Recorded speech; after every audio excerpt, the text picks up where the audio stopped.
Welcome to I Learned a Thing in the Bathroom from Dollar Shave Club, where we explain something very complicated in mere minutes to occupy your brain while you shave. In this edition, we'll be answering the question, why do we like everything that's bad for us? As explained by someone who sounds smart because he's British.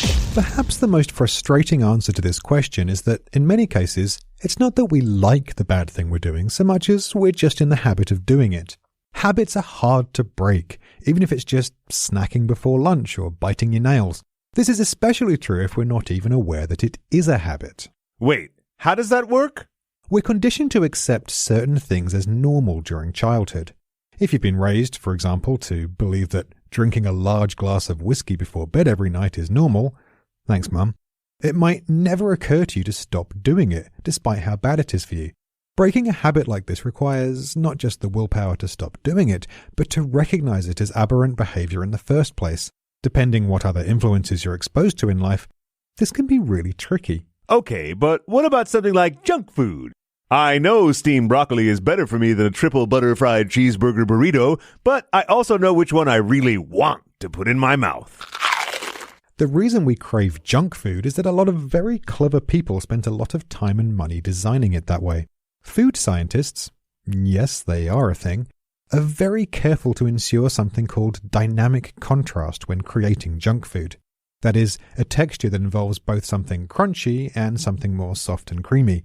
This contrast keeps your brain more interested than one single texture would, with the end result that you want to eat more of it because it tricks you into not getting bored after a few bites. Those sneaky There's more. They also employ a tactic called vanishing caloric density.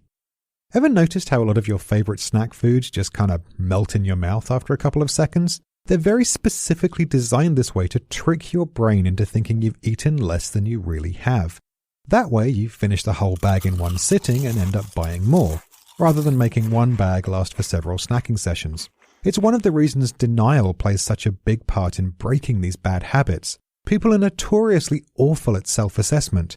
The majority of obese people, when surveyed, genuinely believe that they're not consuming more than 2,000 calories per day, despite the overwhelming evidence to the contrary.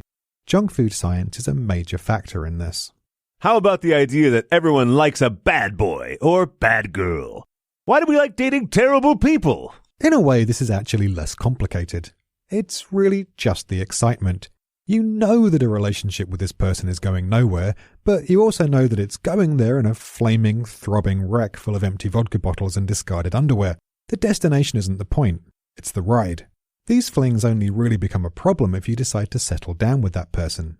At which point, you need to take a hard look at what happened to you in your childhood to make you believe that the best you can do, relationship-wise, is garbage. That reminds me, I need to go bail my girlfriend out again. Can you loan me $200? She, borrowed my wallet last night. She's my sneaky little angel. Tune in next time for more I Learned a Thing in the Bathroom. And in the meantime, head to dollarshaveclub.com for more podcasts and a big old pile of grooming products.